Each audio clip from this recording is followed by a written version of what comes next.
Chapter 1. The Birth of the Prince and the Pauper. In the ancient city of London, on a certain autumn day, in the second quarter of the 16th century, a boy was born to a poor family of the name of Canty, who did not want him.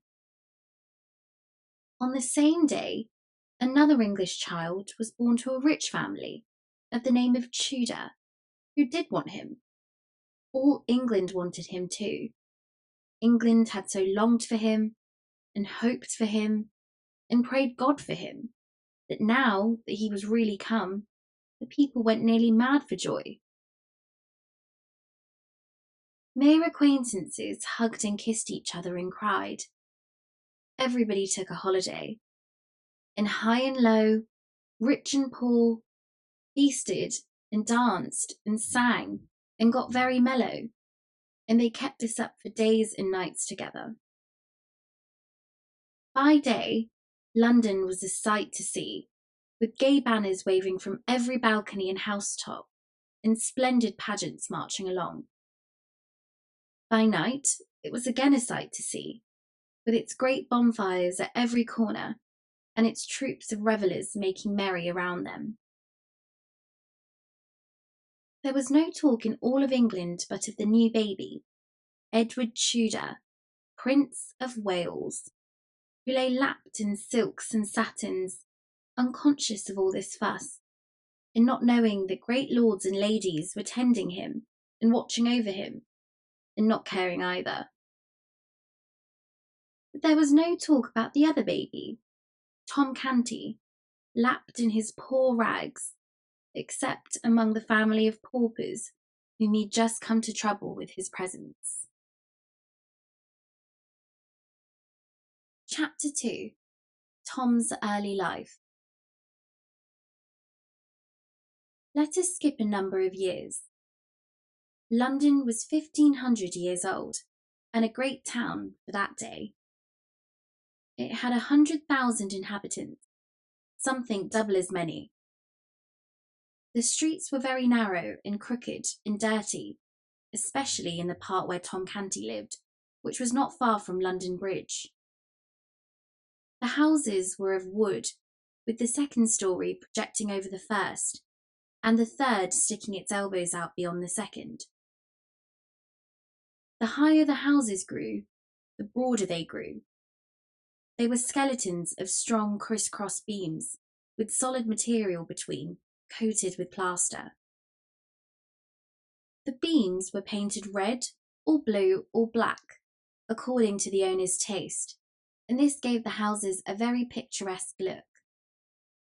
The windows were small, glazed with little diamond-shaped panes, and they opened outward on hinges like doors. The house which Tom's father lived in was up a foul little pocket called Offal Court, out of Pudding Lane. It was small, decayed and rickety, but it was packed full of wretchedly poor families. Canty's tribe occupied a room on the third floor. The mother and father had a sort of bedstead in the corner, but Tom, his grandmother and his two sisters, Bet and Nan, were not restricted.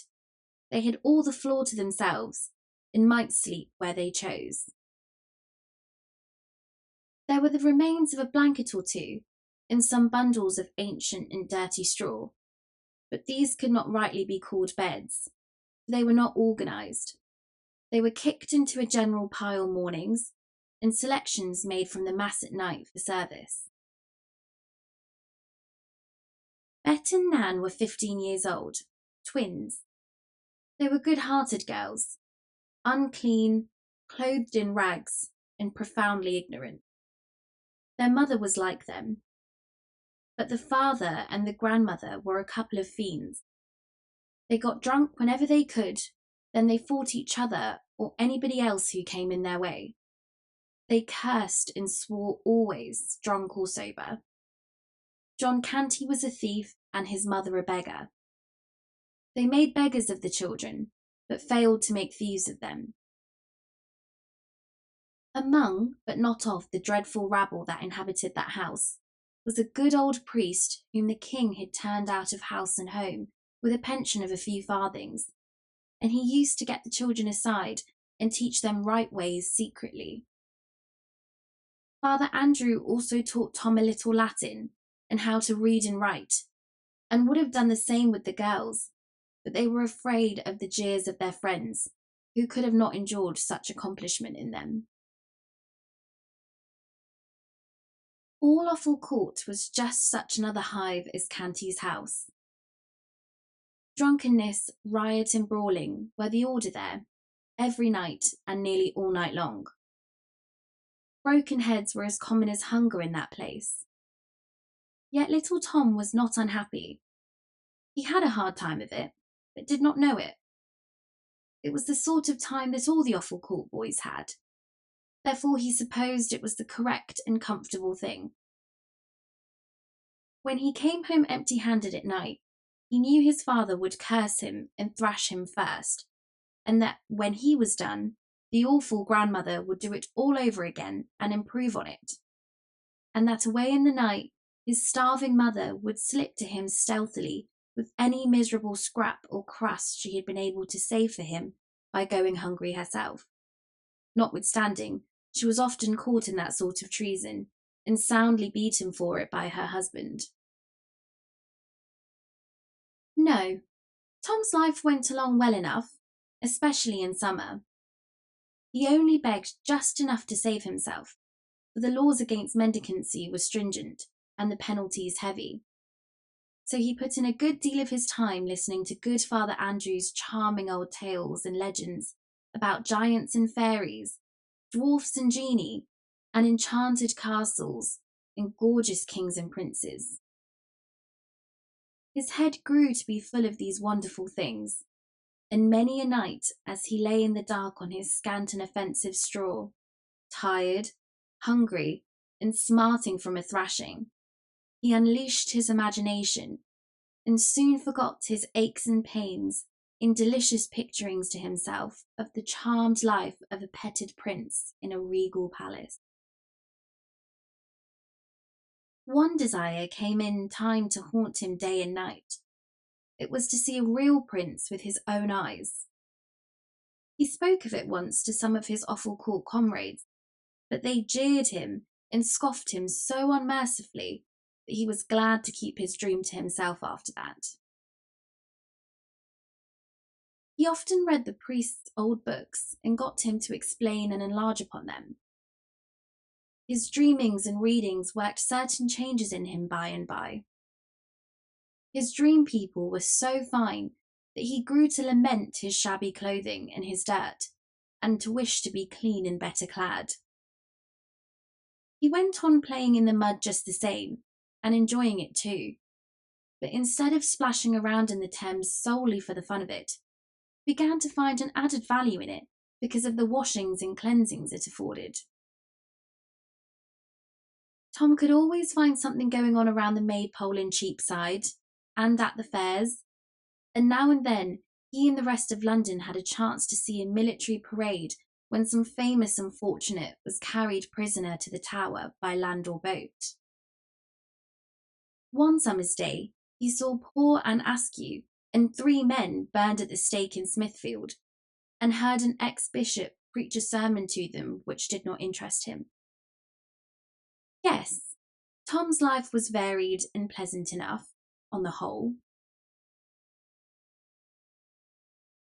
By and by, Tom's reading and dreaming about princely life wrought such a strong effect upon him that he began to act the prince unconsciously. His speech and manners became curiously ceremonious and courtly, to the vast admiration and amusement of his intimates. But Tom's influence among these young people began to grow now, day by day, and in time he came to be looked up to by them with a sort of wondering awe as a superior being.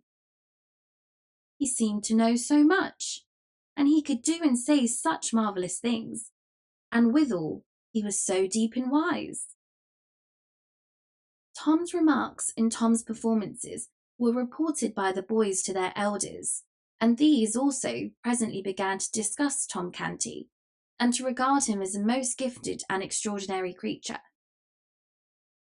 Full-grown people brought their perplexities to Tom for solution, and were often astonished at the wit and wisdom of his decisions.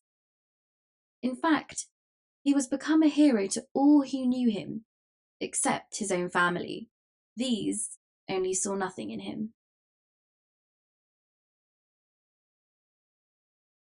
Privately, after a while, Tom organised a royal court. He was the prince. His special comrades were guards, chamberlains, equerries, lords and ladies in waiting, and the royal family. Daily, the mock prince was received with elaborate ceremonials borrowed by Tom from his romantic readings. Daily, the great affairs of the mimic kingdom were discussed in the royal council. And daily, His Mimic Highness issued decrees to his imaginary armies, navies, and viceroyalties.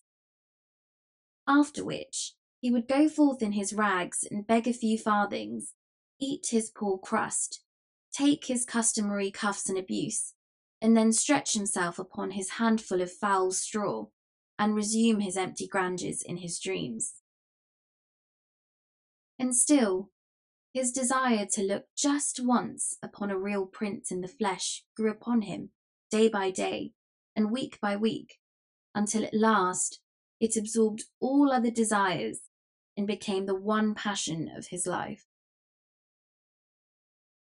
One January day, on his usual begging tour, he tramped despondently up and down the region round about Mincing Lane and Little Eastcheap, hour after hour, barefooted and cold, looking in at cook-shop windows and longing for the dreadful pork pies and other deadly inventions displayed there, for to him these were dainties fit for the angels, that is, judging by the smell they were, for it had never been his good luck to own and eat one. There was a cold drizzle of rain. The atmosphere was murky. It was a melancholy day. At night, Tom reached home so wet and tired and hungry that it was not possible for his father and grandmother to observe his forlorn condition and not be moved, after their fashion, wherefore they gave him a brisk cuffing at once and sent him to bed. For a long time, his pain and hunger and the swearing and fighting going on in the building kept him awake. But at last, his thoughts drifted away to far romantic lands, and he fell asleep in the company of jewelled and gilded princelings who live in vast palaces and had servants salaaming before them or flying to execute their orders. And then, as usual, he dreamed that he was a princeling himself. All night long the glories of his royal estate shone upon him. He moved among great lords and ladies in a blaze of light, breathing perfumes, drinking in delicious music, and answering the reverent obeisances of the glittering throng as it parted to make way for him, with here a smile and there a nod of his princely head. And when he awoke in the morning and looked upon the wretchedness about him, his dream had had its usual effect. It had intensified the sordidness of his surroundings 1,000-fold. Then came bitterness and heartbreak and tears.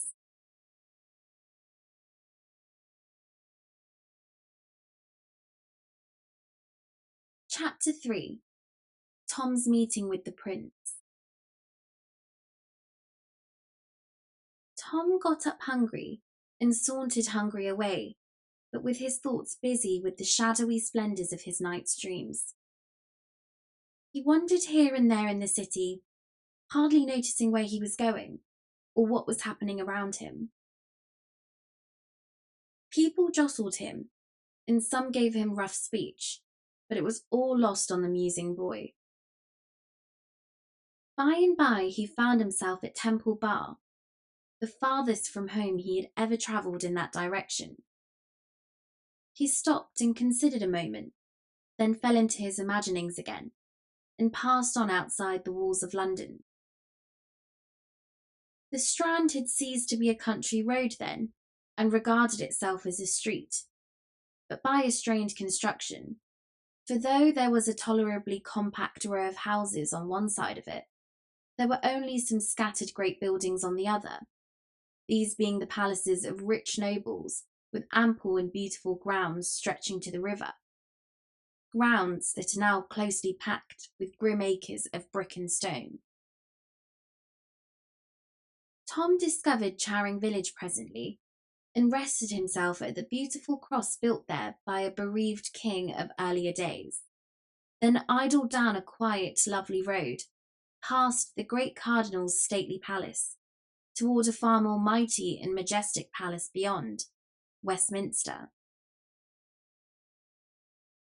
Tom stared in glad wonder at the vast pile of masonry, the wide-spreading wings, the frowning bastions and turrets, the huge stone gateway with its gilded bars and its magnificent array of colossal granite lions, and other the signs and symbols of English royalty. Was the desire of his soul to be satisfied at last? Here, indeed, was a king's palace. Might he not hope to see a prince now, a prince of flesh and blood if heaven were willing? At each side of the gilded gate stood a living statue, that is to say, an erect and stately and motionless man-at-arms, clad from head to heel in shining steel armour. At a respectful distance were many country folk and people from the city, waiting for any chance glimpse of royalty that might offer. Splendid carriages with splendid people in them and splendid servants outside were arriving and departing by several other noble gateways that pierced the royal enclosure. Poor little Tom in his rags approached and was moving slowly and timidly past the sentinels with a beating heart and a rising hope, when all at once he caught sight through the golden bars of a spectacle that almost made him shout for joy. Within was a comely boy, tanned and brown with sturdy outdoor sports and exercises, whose clothing was all of lovely silks and satins, shining with jewels.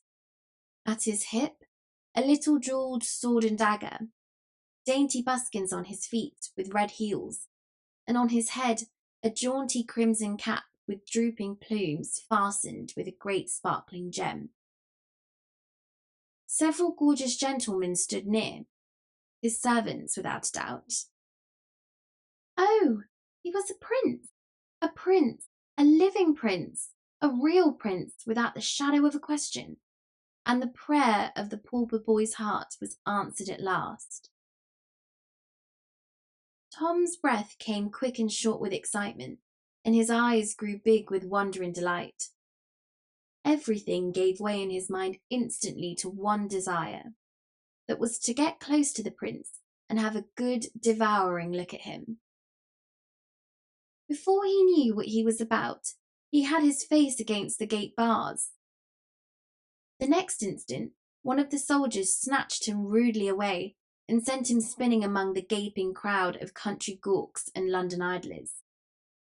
The soldier said, "Mind thy manners, thou young beggar." The crowd jeered and laughed, but the young prince sprang to the gate with his face flushed and his eyes flashing with indignation, and cried out, "How darest thou use a poor lad like that? How darest thou use the king my father's meanest subject so? Open the gates and let him in." You should have seen that fickle crowd snatch off their hats then. You should have heard them cheer and shout, "Long live the Prince of Wales!" The soldiers presented arms with their halberds, opened the gates, and presented again as the little Prince of Poverty passed in his fluttering rags, to join hands with the Prince of Limitless Plenty. Edward Tudor said, "Thou look'st tired and hungry. Thou'st been treated ill. Come with me." Half a dozen attendants sprang forward to, I don't know what, interfere no doubt, but they were waved aside with a right royal gesture, and they stopped stock still where they were, like so many statues. Edward took Tom to a rich apartment in the palace, which he called his cabinet. By his command, a repast was brought, such as Tom had never encountered before except in books. The prince, with his princely delicacy and breeding, sent away the servants, so that his humble guests might not be embarrassed by their critical presence. Then he sat near by and asked questions while Tom ate. "What is thy name, lad?" "Tom Canty, an it please thee, sir." "'Tis an odd one. Where dost live?" "In the city, please thee, sir. Offal Court, out of Pudding Lane." "Offal Court? Truly 'tis another odd one. Hast parents?" "Parents have I, sir, and a grandam likewise, that is but indifferently precious to me. God forgive me if it be an offence to say it. Also twin sisters, Nan and Bet." "Then is thy grandam not overkind to thee, I take it?" "Neither to any other is she, so please your worship. She hath a wicked heart, and worketh evil all her days." "Doth she mistreat thee?" "There be times that she stayeth her hand, being asleep or overcome with drink, but when she hath her judgment clear again, she make it up to me with goodly beatings." A fierce look came into the little prince's eyes, and he cried out, "What? Beatings?" "Oh, indeed, yes, please you, sir." "Beatings? And thou so frail and little? Hark ye, before the night come, she shall hie her to the Tower. The king, my father—" "In sooth, you forget, sir, her low degree. The Tower is for the great alone." "True, indeed. I had not thought of that. I will consider of her punishment. Is thy father kind to thee?" "Not more than Gamma Canty, sir." "Fathers be alike, mayhap. Mine hath not a doll's temper. He smiteth with a heavy hand, yet spareth me. He spareth me not always with his tongue, though, sooth to say." "How doth thy mother use thee?" "She is good, sir, and giveth me neither sorrow nor pain of any sort, and Nan and Bet are like to her in this." "How old these be?" 15, an it please you, sir." "The Lady Elizabeth, my sister, is 14, and the Lady Jane Grey, my cousin, is of my own age, and comely and gracious withal. But my sister, the Lady Mary, with her gloomy mien and— Look you, do thy sisters forbid their servants to smile, lest the sin destroy their souls?" "They, oh, dost think, sir, they have servants?" The little prince contemplated the little pauper gravely a moment, then said, "And prithee why not? Who helpeth them undress at night? Who attireth them when they rise?" "None, sir. Wouldst have them take off their garment and sleep without, like the beasts?" "Their garment? Have they but one?" "Ah, good your worship, what would they do with more? Truly they have not 2 bodies each." "It is a quaint and marvellous thought. Thy pardon, I had not meant to laugh. But thy good Nan and thy Bet shall have raiment and lackeys now, and that soon too. My cofferer shall look into it. No, thank me not, 'tis nothing. Thou speakest well, thou hast an easy grace in it. Art learned?" "I know not if I am or not, sir. The good priest that is called Father Andrew taught me of his kindness, from his books." "Know'st thou the Latin?" "But scantly, sir, I doubt." "Learn it, lad. 'Tis hard only at first. The Greek is harder, but neither these nor any tongues else, I think, are hard to the Lady Elizabeth and my cousin. Thou should hear those damsels at it. But tell me of thy awful court. Hast thou a pleasant life there?" "In truth, yes, so please you, sir, save when one is hungry. There be Punch and Judy shows and monkeys, oh such antic creatures, and so bravely dressed. And there be plays wherein they that play do shout and fight till all is slain, and 'tis so fine to see, and costeth but a farthing, albeit 'tis main hard to get the farthing, please your worship. Tell me more. We lads at Offal Court do strive against each other with the cudgel, like to the fashion of the prentices sometimes. The prince's eyes flashed. Said he, Marry, that would not I mislike. Tell me more. We strive in races, sir, to see who of us shall be fleetest. That would I like also. Speak on. In summer, sir, we wade and swim in the canals and in the river, and each doth duck his neighbour and splatter him with water, and dive and shout and tumble, and 'twould be worth my father's kingdom but to enjoy it once. Prithee, go on. We dance and sing about the maypole in Cheapside. We play in the sand, each covering his neighbour up. In times we make mud pastry. Oh, the lovely mud! It hath not its like for delightfulness in all the world. We do fairly wallow in the mud, sir, saving your worship's presence. Oh, prithee, say no more. 'Tis glorious. If that I could but clothe me in raiment like to thine, and strip my feet, and revel in the mud once, just once, with none to rebuke me, or forbid, meseemeth, I could forego the crown. And if I could clothe me once, sweet sir, as thou art clad, just once. Oh, wouldst like it? Then so it shall be. Doff thy rags and don these splendours, lad. It is a brief happiness, but we'll not be less keen for that. We will have it while we may, and change again before any come to molest. A few minutes later, the little Prince of Wales was garlanded with Tom's fluttering odds and ends, and the little Prince of Pauperdom was tricked out in the gaudy plumage of royalty. The two went and stood side by side before a great mirror, and lo, a miracle! There did not seem to have been any change made. They stared at each other, then at the glass, then at each other again. At last the puzzled princeling said, What dost thou make of this? Ah, good your worship, require me not to answer. It is not meet that one of my degree should utter the thing. Then I will utter it. Thou hast the same hair, the same eyes, the same voice and manner, the same form and stature, the same face and countenance that I bear. Fared we forth naked, there is none could say which was you, and which the Prince of Wales. And now that I am clothed as thou wert clothed, it seemeth I should be able the more nearly to feel as thou did when the brute soldier— Hark ye, is not this a bruise upon your hand?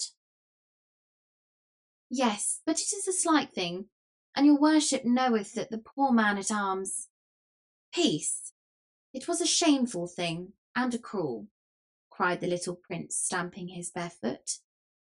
If the king— Stir not a step till I come again. It is a command.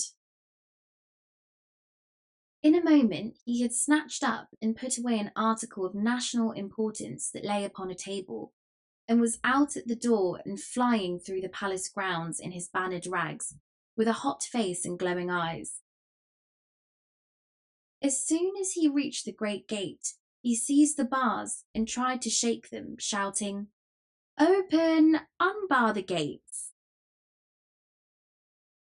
The soldier that had maltreated Tom obeyed promptly, and as the prince burst through the portal, half smothered with royal wrath, the soldier fetched him a sounding box on the ear that sent him whirling to the roadway, and said, Take that, thou beggar's spawn, for what thou gotst me in from his highness. The crowd roared with laughter. The prince picked himself out of the mud and made fiercely at the sentry, shouting, I am the Prince of Wales. My person is sacred, and thou shalt hang for laying thy hand upon me. The soldier brought his halberd to a present arms, and said mockingly, "I salute your gracious highness." Then angrily, "Be off, thou crazy rubbish." Here the jeering crowd closed round the poor little prince and hustled him far down the road, hooting him and shouting, "Way for His Royal Highness! Way for the Prince of Wales!"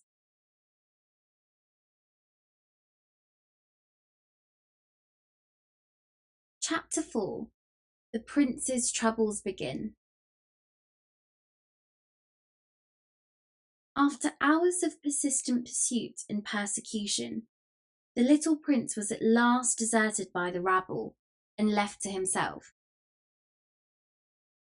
As long as he had been able to rage against the mob and threaten it royally, and royally utter commands that were good stuff to laugh at, he was very entertaining.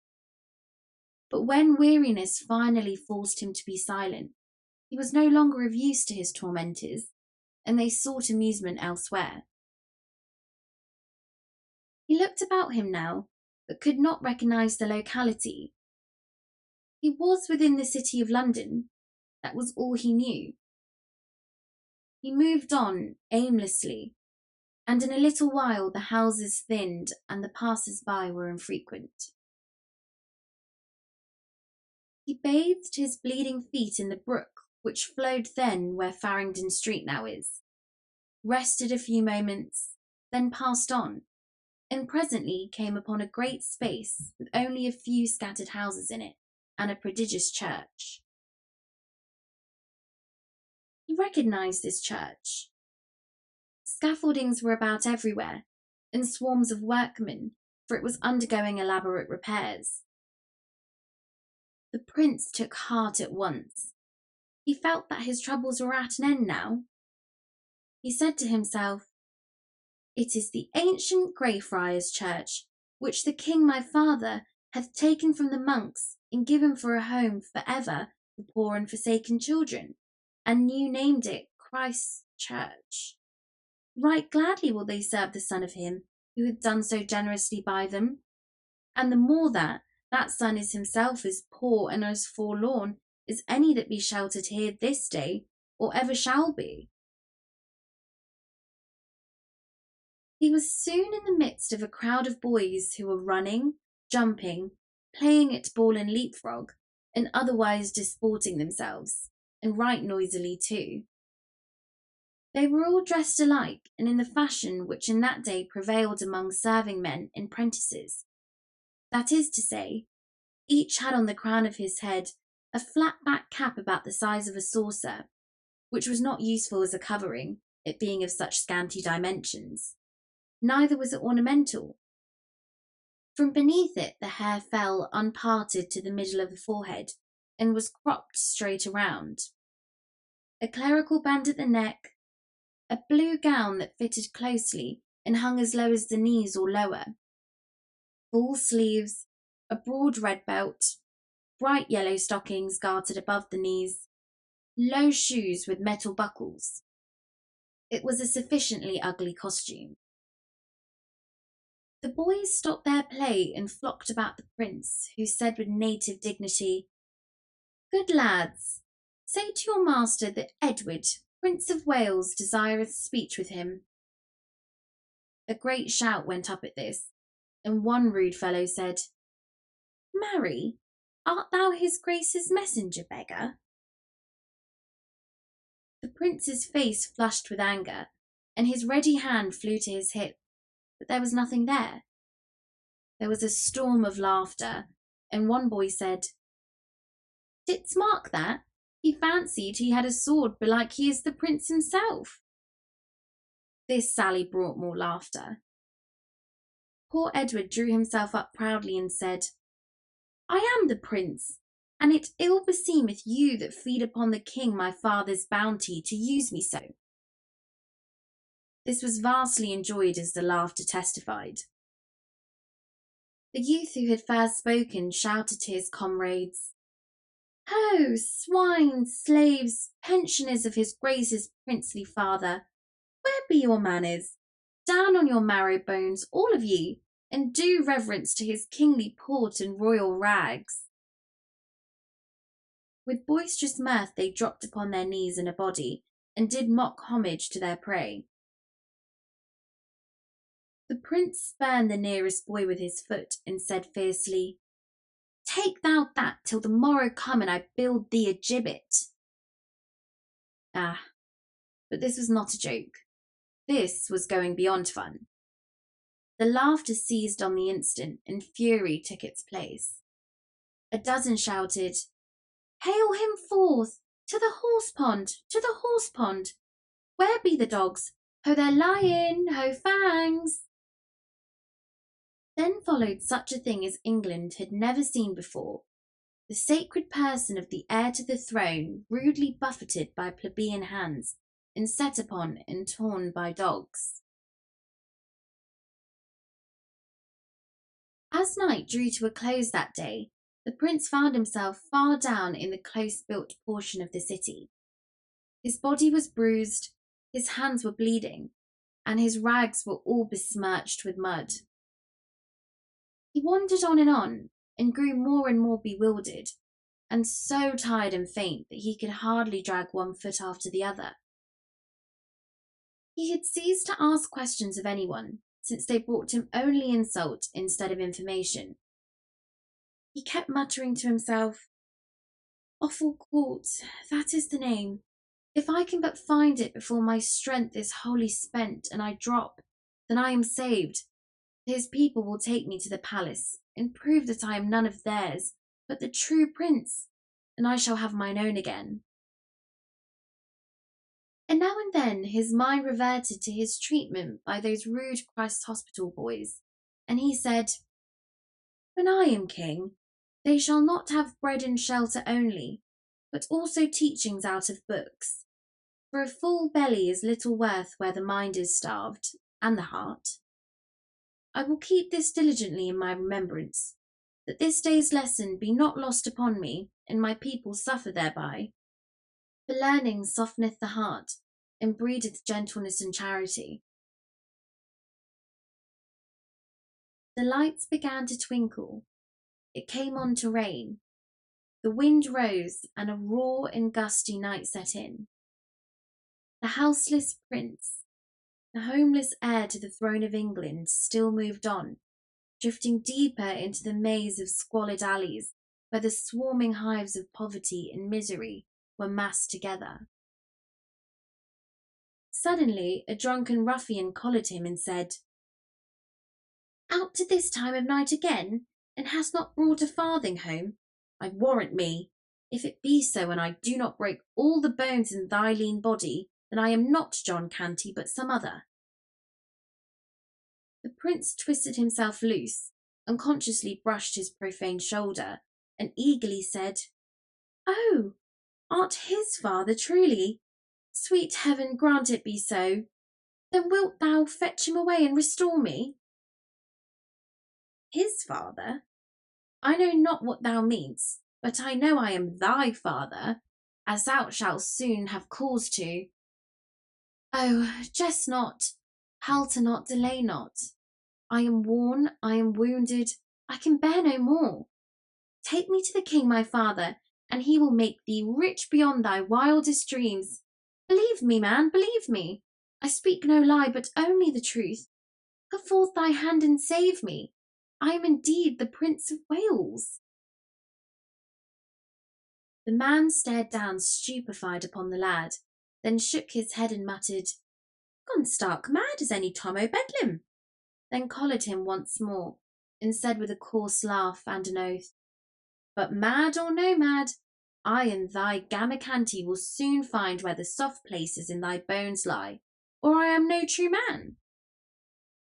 With this, he dragged the frantic and struggling prince away, and disappeared up a front court, followed by a delighted and noisy swarm of human vermin.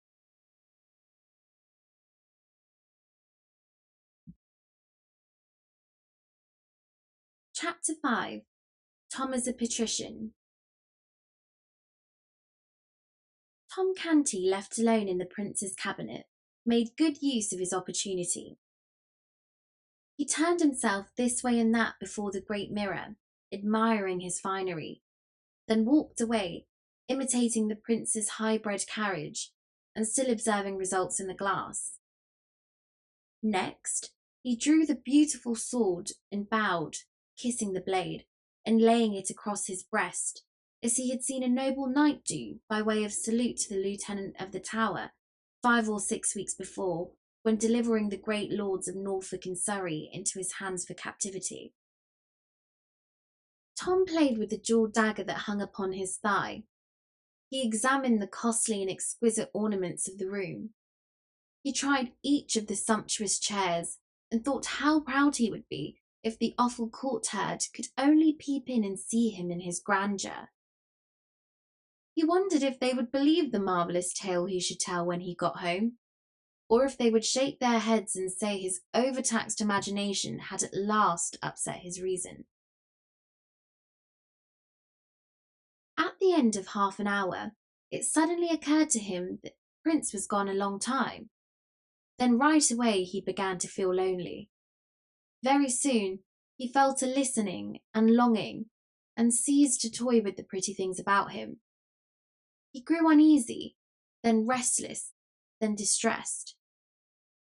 Suppose someone should come and catch him in the prince's clothes, and the prince not be there to explain? Might they not hang him at once, and inquire into his case afterward? He had heard that the great were prompt about small matters. His fear rose higher and higher, and trembling, he softly opened the door to the antechamber, resolved to fly and seek the prince, and through him protection and release.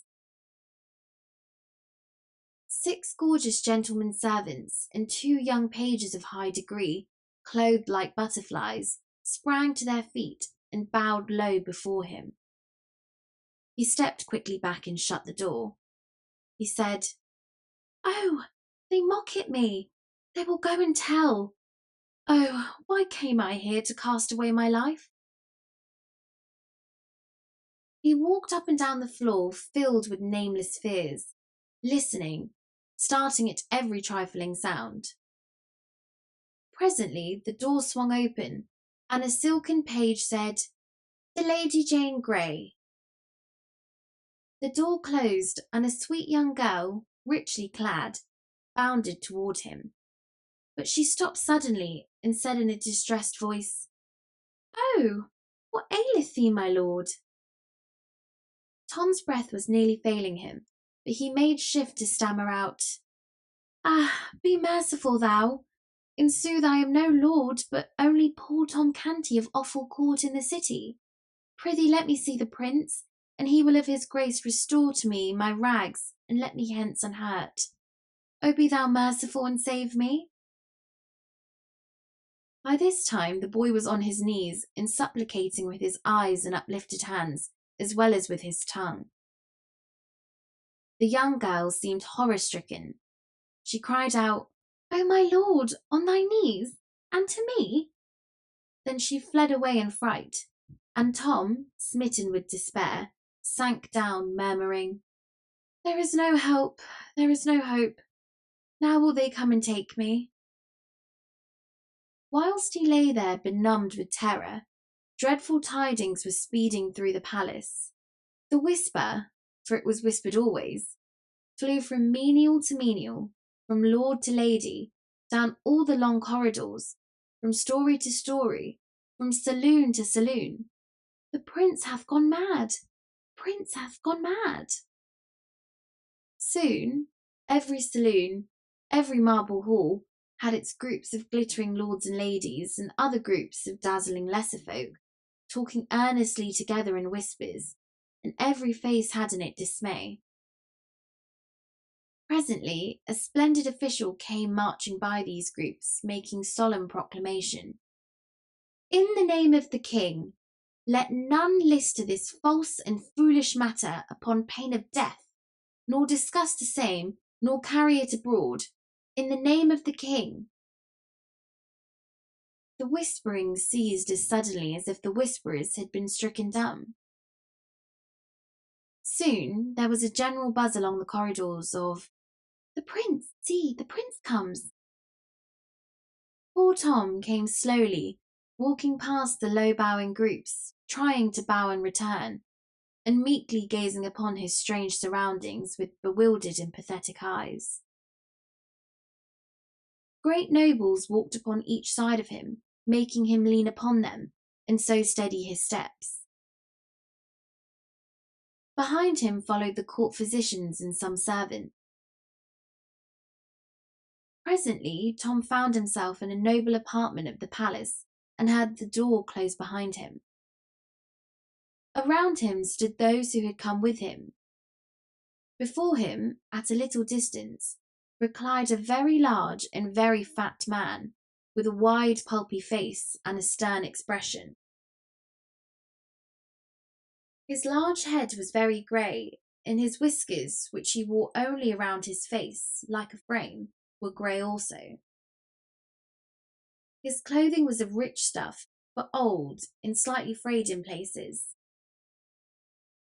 One of his swollen legs had a pillow under it, and was wrapped in bandages. There was silence now, and there was no head there but was bent in reverence, except this man's. This stern-countenanced invalid was the dread Henry VIII. He said, and his face grew gentle as he began to speak, "How now, my Lord Edward, my prince? Hast been minded to cozen me, the good king thy father, who loveth thee, and kindly useth thee with a sorry jest?"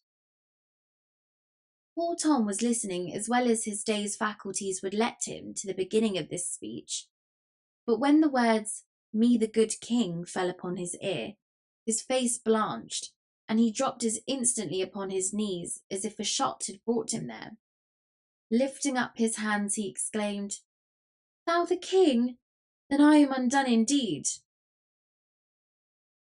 This speech seemed to stun the king. His eyes wandered from face to face aimlessly, then rested bewildered upon the boy before him. Then he said in a tone of deep disappointment, "Alack, I had believed the rumour disproportioned to the truth, but I fear me 'tis not so."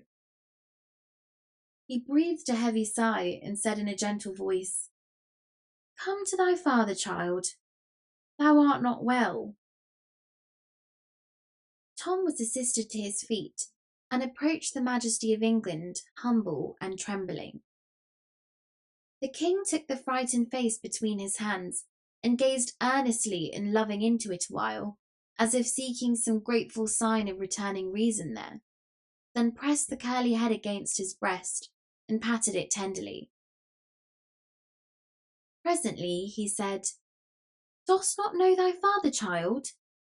Break not mine old heart. Say thou know'st me.